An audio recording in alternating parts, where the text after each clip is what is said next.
Au chantier naval de Guet-Dar, M. Diop s'affaire. Depuis qu'il a pris sa retraite, cet ancien pêcheur s'est reconverti dans la décoration de pirogues.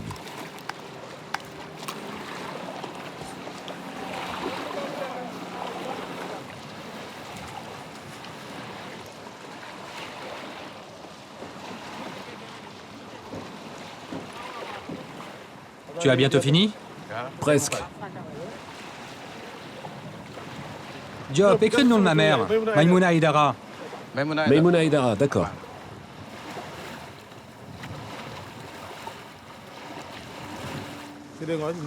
Chaque fois que j'ai donné le nom de ma mère à une pirogue, ça m'a porté chance. J'ai fait de bonnes pêches. Alors, depuis, je les appelle toutes Maïmouna Haïdara.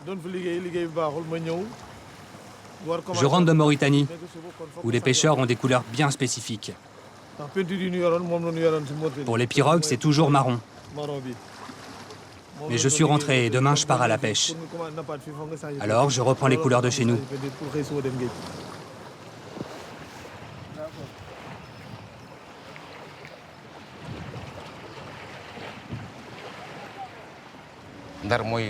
Chaque pirogue que vous verrez avec un motif comme ça, vous pouvez dire que ça provient de Saint-Louis. Le bleu à l'avant de la pirogue, ce sont les arcades du pont Faidherbe, qui est notre emblème. La peinture grise veut dire le bonheur. C'est le pêcheur qui rentre chez lui et se repose. Il est content. Il a gagné de l'argent pour se nourrir, faire vivre sa famille. Ça représente le bonheur, l'argent. C'est bon, vous pouvez grimper.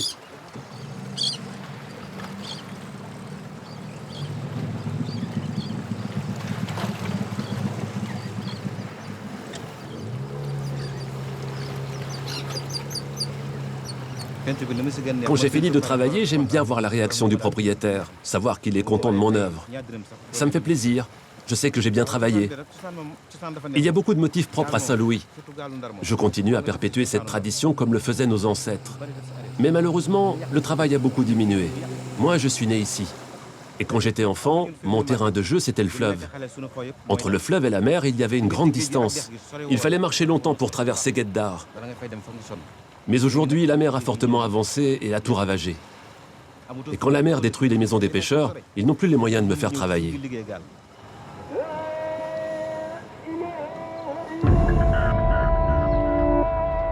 Monsieur Diop a toutes les raisons de s'inquiéter. Guet-Dar et ses habitants sont gravement menacés par le réchauffement climatique et une inexorable montée du niveau de la mer.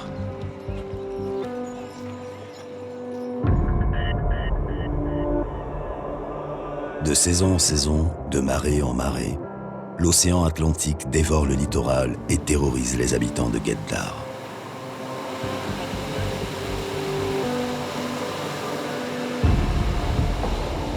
Il y a 3 mois à peine, l'ogre a emporté des dizaines de maisons et laissé leurs habitants désemparés et sans abri. Chaque année, l'Atlantique se fait plus vorace.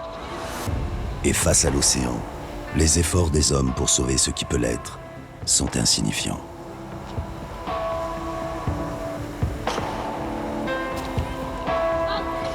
La menace écologique qui pèse sur le Sénégal s'explique par sa géographie.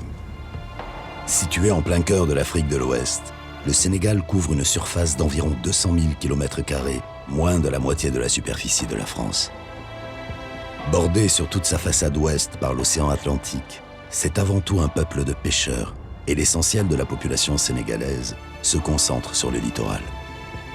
Dioula de Casamance au sud, Sérère dans le centre, Wolof au nord, tous sont soumis aux caprices d'une nature qui rend maintenant coup pour coup ce que les hommes lui ont fait subir.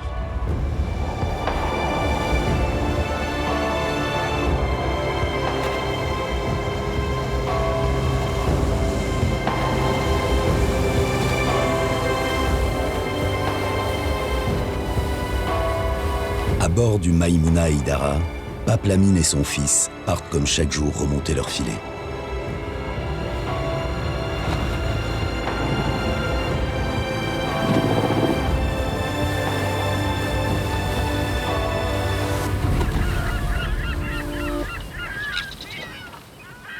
Allez, tire, tire! Plus vite, plus vite!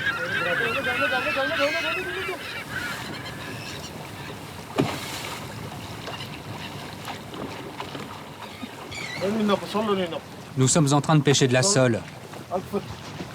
La sole, c'est presque tout ce qu'il y a en ce moment. Mais la pêche n'est pas bonne. On aurait dû sortir plus de poissons que ça.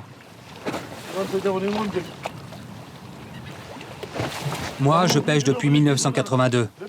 Et mon fils, il est pratiquement né sur la mer. Le travail est dur et il y a beaucoup d'accidents. Pas facile de travailler ici. La mer devient de plus en plus violente.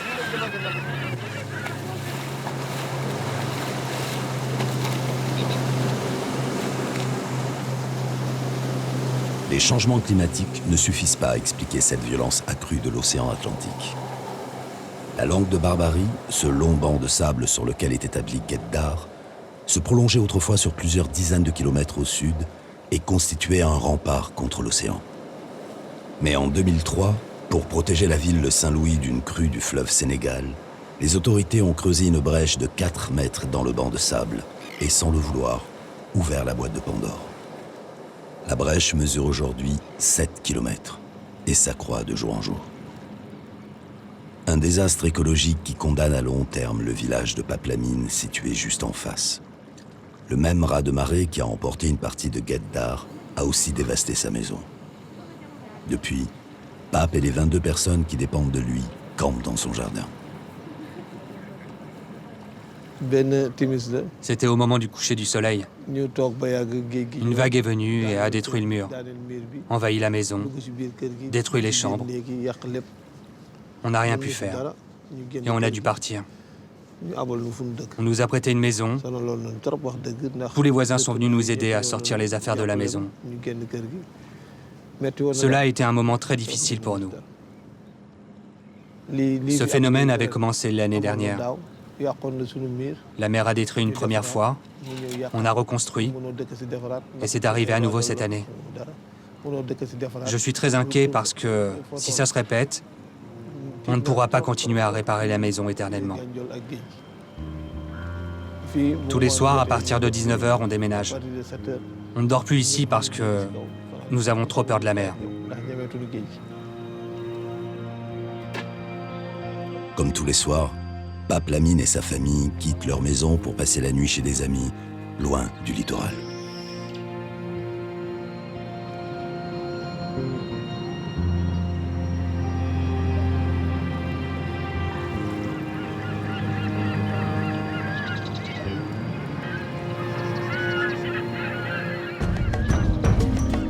Avant de se jeter dans l'Atlantique à Saint-Louis, le fleuve Sénégal irrigue les plaines du nord du pays et trace la frontière avec le désert mauritanien.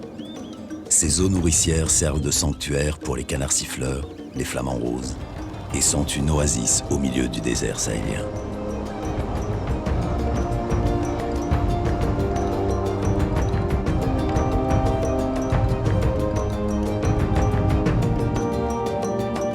Saint-Louis et l'embouchure du fleuve marquent la limite septentrionale de la Grande Côte. Sur 150 km de littoral, se répètent les mêmes problématiques d'érosion côtière et de surpêche. À l'autre bout se trouve la ville de Dakar et la presqu'île du Cap-Vert, une agglomération de 3 millions d'habitants. Autant de bouches qu'il faut nourrir, grâce aux hommes et femmes de Kayar, le plus grand port de pêche artisanale du Sénégal.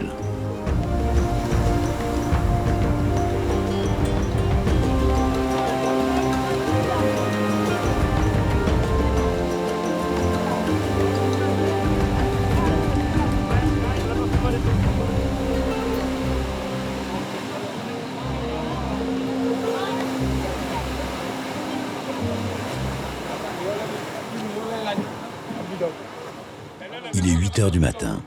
Les pirogues qui partent croisent celles qui reviennent de campagne en mer de plusieurs jours et de la pêche nocturne. Eliman est un enfant de Kayar, fils de pêcheur et pêcheur lui-même. Au retour de sa nuit en mer, il essaie de joindre les deux bouts en participant au déchargement du poisson, comme des centaines de jeunes Kayarais. Vite de ce côté. Fais vite.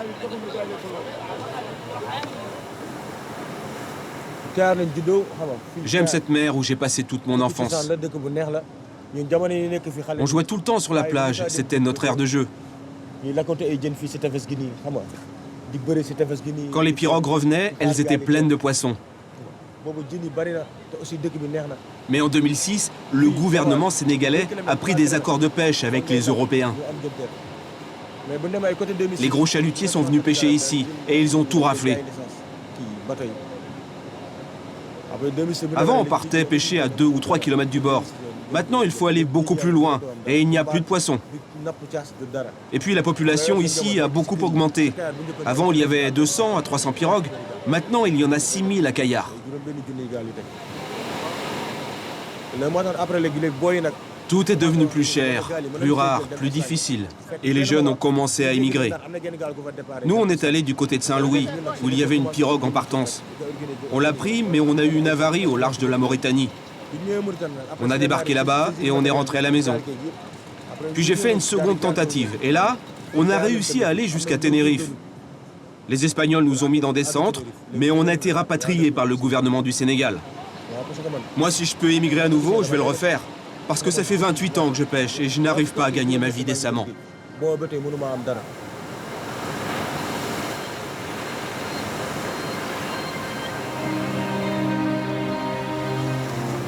Un océan qui ne nourrit plus, mais que l'on brave. Parce qu'il porte l'espoir d'une vie meilleure. Chaque année, les candidats à l'exil sont des centaines. Ils quittent Kayar au péril de leur vie pour voir ce qui se cache derrière l'horizon.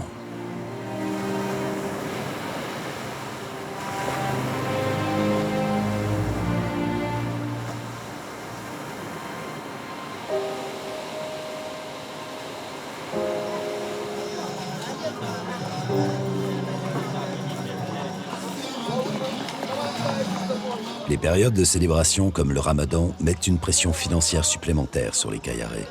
Dans cette région à majorité Wolof, les membres de la confrérie musulmane Baye Fall circulent dans les rues et demandent l'aumône en signe d'humilité et de solidarité avec les plus pauvres. Ce culte proche du soufisme prône le désintérêt pour toute possession matérielle.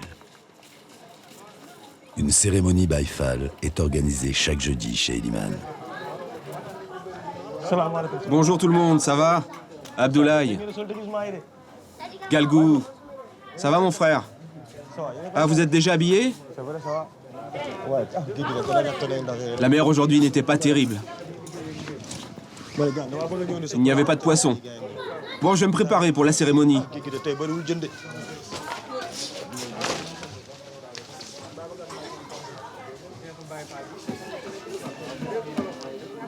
Après sa deuxième tentative de migration, la femme d'Eliman est partie avec ses 2 enfants.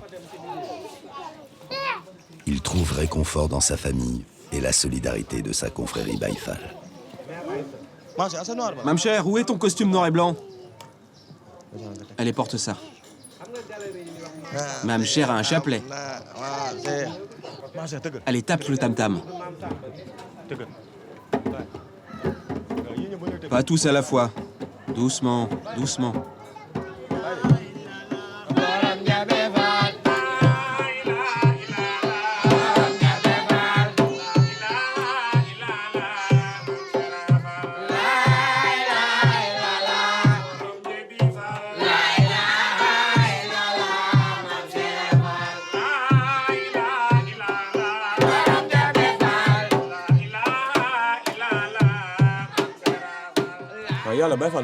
Le baïfalisme m'apporte un certain bien-être.